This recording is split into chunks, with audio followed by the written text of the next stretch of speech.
few words of introduction, I'm going to get started. Okay, here we go. How am I going to change your life? About 1.5, 2 years ago, I wrote another book called Heroes. I would also like to appreciate the head for the country, National Executive Secretary, Arvindji is here, Arvind Tripathi, for Youth for Nation. We're all going around colleges and schools to tell children, catch them young and move them towards nationalism. Right, here we go. So I spoke to the last descendant of Bhagat Singh. Bhagat Singh has been my hero from my very, very early days.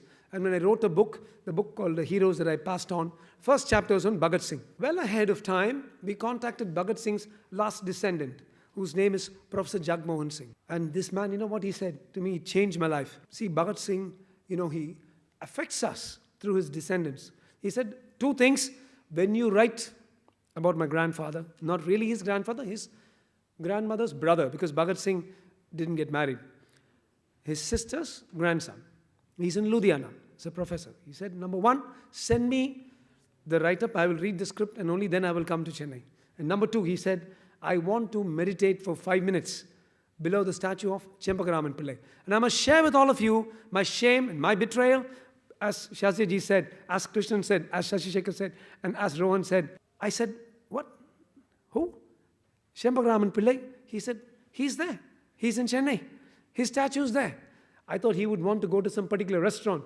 And Bhagat Singh, he said, you know what he told me? He said, I have Bhagat Singh's blood. I want to stand before Chempakaraman Pillai's statue. And then started my journey, though I was just finishing that one book, on who Chempakaraman Pillai was. And just as I connected about Bhagat Singh with his family, I was fortunate that I spoke to Chempakaraman Pillai.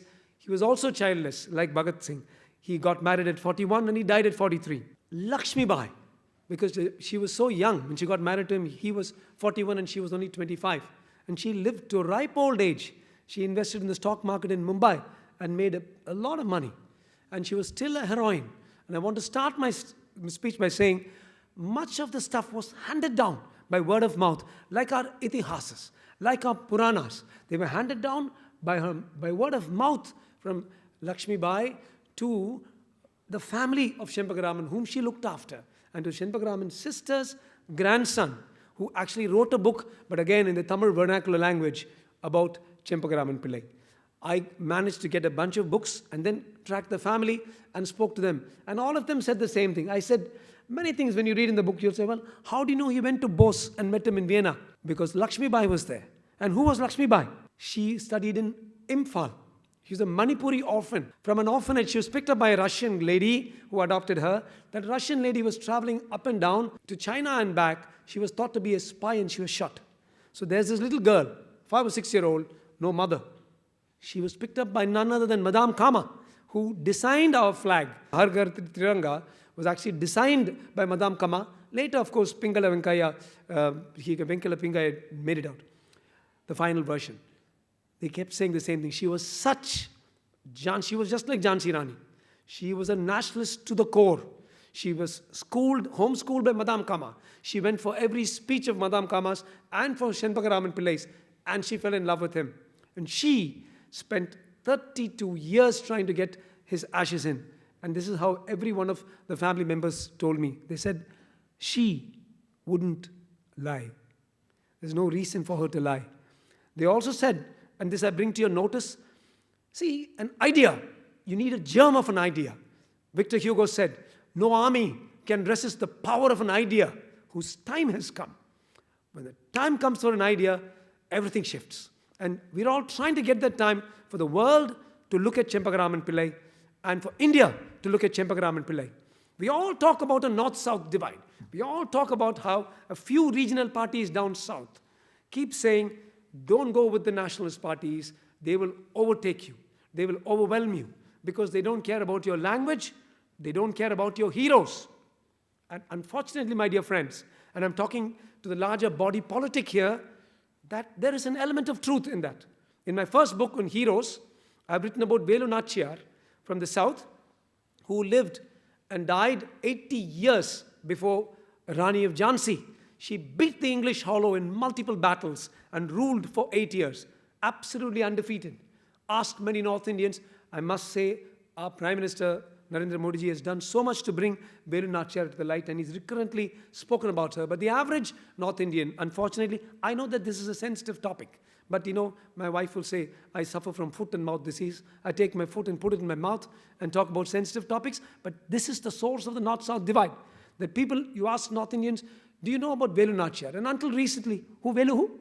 And then a few of them, or on the Wikipedia, will say, she is known as the Jhansi Rani of South India. Damn it, she was 80 years. I have the greatest of respect for Manikarnika. She was wonderful. But Velu Nachiyar lived 80 years before her, ruled, undefeated. She was as much as a warrior, if not greater than Rani of Jhansi, because she had secreted several instruments. She was also a polyglot. She spoke 6 languages. She spoke Urdu, Shairi, and took over Hyder Ali. Hyder Ali adopted her as a sister. Coming back to Chempakaraman Pillai, it is the effacement from the pages of history of people like Velu Nachiyar, which of course our Prime Minister has done so much to bring back, and Chempakaraman Pillai, whom we are all trying to bring back to the forefront, that causes this regional divide between the North and the South. And between the lines, my dear friends, between the lines, it is possible to dream of and to achieve one big Bharat. Bhagat Singh's grandson was saying, the India that Bhagat Singh fought for was not confined to his town. He was from Layalpur, which is now in Pakistan. It was for Akhand Bharat. It was for the principle of Mother India that he fought. Next, I'm going to move on to 3 or 4 quick points that I wanted to just bring to the notice of the larger public. Who's St. George? In Chennai, we have a Fort St. George. When the English came, Fort St. William, So Fort St. George, I've seen when we travel in Turkey, Fort St. George is a Cappadocian, southern part of Turkey in Greece, Cappadocian monk who became a saint. Some of the earlier English settlers used his name, St. George and the Dragon, and they named Fort St. George. What we're asking for is the 2.5 crore, the Velalas in India, in the South India, are saying, this is Chempakaraman Pillai who came and bombed that fort. This is Dr. Chempakaraman Pillai who got the map of the fort and bombed only that part where the English were residents. This is Chempakaraman Pillai who told the German commandants of the ship, I want to make sure that not a single Indian hair is harmed. And that is why he commandeered it. We know all this from data. I'm going to come to my next request there. And he damaged the Burma Shell oil tank. He killed 4 Englishmen, and 3 Englishmen, and damaged 13, and injured grievously 13 of them and went away. He shook the British Empire to such an extent that the largest recorded ransom on any Indian at that point of time of 1 lakh for a head was on Dr. Chempakaraman Pillai, a doctor, a double PhD, an engineer, a man who could speak 12 European languages, 3 Indian languages, who flew in World War I, dropping pamphlets telling people, don't fight for England, fight for Germany. He was actually successful in Mesopotamia, in Iraq. In Iraq, 5,000 of our Sikhs who were posted in Iraq said, we will not fight for the English against the Germans in the First World War. There's documentation of every one of these. And unfortunately, the German army did not have guns for these men to go and fight. So they said, at least you'll be stretcher bearers. So our 5,000 Sikhs were actually fighting as volunteers and paramedics in the First World War in Mesopotamia. It's there in the encyclopedia of the World War I. And yet, we have forgotten who Chempakaraman Pillai is. As both of them so beautifully said, Rohantha was saying, they say, sir, in every police cop, Singham, whichever movie you say, Jai Hind, sir, Jai Hind, sir. But who said Jai Hind? Everywhere we say, Inqulab, Zindabad. I remember having tears in my eyes when I saw the pillars in the parliament which were burnt from Bhagat Singh's bombs, when Batukeshwar Bhatt and Bhagat Singh threw those bombs. And they shouted, Inqulab, Zindabad. We did, my friend Sai Sudhakar and I did a test. We asked in several colleges at which we speak. Arvind knows about it. We asked the students, who first coined the term Inqulab Zindabad? Blank. Why don't we know about these? Why are we learning about imaginary things like Bahubali? I have nothing against the movie. But we are concerned with Bahubali or Singham or Jawan or Pathan. These are our Jawans. These are our Pathans. These are our Bahubalis. It was a great poet called Mohani Punjabi who coined the term Inqilab Zindabad.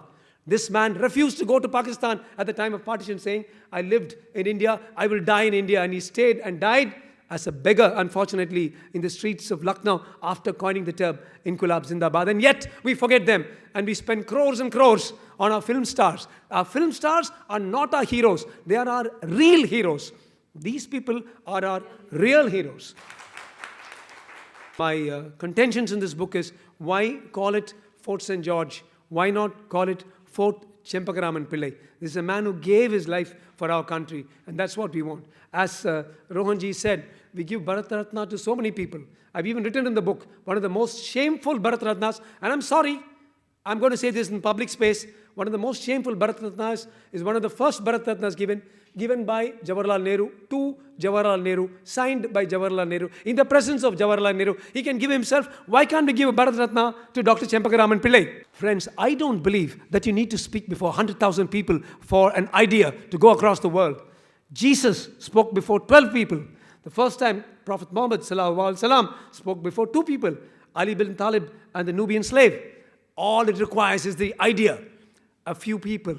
And now we have technology for it to go around the world, for us to get people to where they should truly be.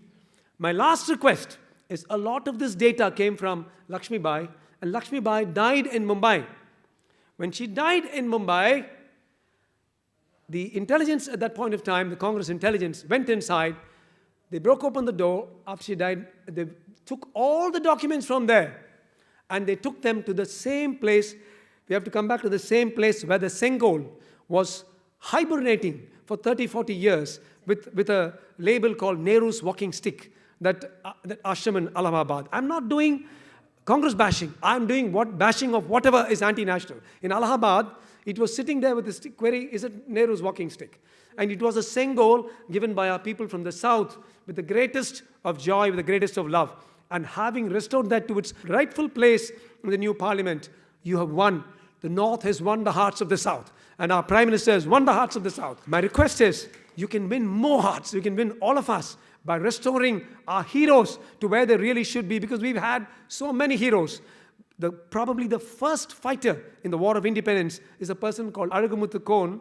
He was bombed. He had a cannon in front of him and he was blasted. It happened in 1756. But I remember when people said, who's the first person who fought? I remember answering Mangal Pandey and getting marks for it. Mangal Pandey, 1857. Arugumuthu Kon, 1756. Do history its justice. Do chronology its justice. And the South will welcome the North with open arms and embrace you. And that is what we want. We want for an Akhand Bharat. My final claim to the world is all the original documents of Chempakaraman Pillai spirited away, secreted away, and kept by our Lakshmi Bai. They were in that Mumbai apartment. They were taken away after her death because she had no children. And they were kept away in Prayagraj. My request to the government, I know that this government is good. There are a number of people here who can directly speak to the very top. And my duty to this great man, my correction, my redeeming of my pledge of shame that I did not know who Chempakaraman Pillai was, when Bhagat Singh's blood is telling me I want to go and stand before Chempakaraman Pillai. That shame will go with me to my grave, and the only way we can redeem that and get rid of that is to do what is just by him. And my request is that we open that Allahabad museum, Anand Ashram or something it's called, and we take out Chempakaraman Pillai's, because many people ask, oh, is this the truth? You know, we are the worst guys to suspect each other. Is it the truth? And that's why I spoke to all the family. That data is locked, including possibly a priceless letter of apology from Adolf Hitler. Adolf Hitler has not apologized to anyone. You ask him for an apology, you get a bullet. But he apologized to him. It's documented in the German newspapers. But that apology note that he sent to him, we feel, and this Lakshmi Bai has said currently to her family members, multiple attacks on their family by the Nazis were to try to retrieve that letter, and that's why they killed him. My friends, how long are we going to let such heroes be buried under the sands of forgotten history? I say, open up Anand Ashram. I say, open up those boxes that will have Dr. Pillai on them. I say, get that apology of Adolf Hitler. Get all the other documents pertaining to Bose and Chempakaraman Pillai, which Lakshmi Bai has talked about. And I repeat, Lakshmi Bai will not lie. And I say, create a new chapter of history with such a great man who was an aviator, who was a shipman, who was a warrior, who was a writer, he was an academic, and above all, a true patriot. I would like to finish up by requesting every one of you in any which way possible, to spread this name of Dr. Pillai and request for these 3 or 4 things. 1, a posthumous Bharat Ratna. 2, to name Fort St. George in Madras, Fort Chembagaraman Pillai. 3, open up the original documents. And 4, right now in Delhi, he is in the terrorist cell, the terrorist part. Why? Because he bombed Madras. And Nehru wrote, no, he has very Nazi, neo-Nazi thinking. He bombed Madras, make him a terrorist. Why did he bomb Madras? When Jhansi Bai attacked Gwalior, could you call her a traitor? She was such a great patriot. She attacked Gwalior. He attacked Madras. So how can you call him a terrorist? And that is why I named the book. Ft.Dr.J asked me, why did you give this interesting name? The patriot who attacked Madras. You can say the patriot who defended Madras. But he attacked a Madras that was a sign of colonial lineage and power. And he attacked it to show that you could take up arms in the right situation and fight for justice. And my 4th and last request about the same, about Dr. Chembagaraman Pillai, is not only the fort, not only the raising up the Allahabad, is to also give him the Bharat Ratna, which I really feel he deserves. And I think that, finally, as she said, if we could make this into a movie someday, we're already talking, we also got 1 or 2 youngsters with us here who will fit the role. That would be, in my mind, far better, far more important, and far more representative of the true Akhand Bharat than any Jawan, than any Pathan, and any Bahubali. Thank you very much. Jai Hind.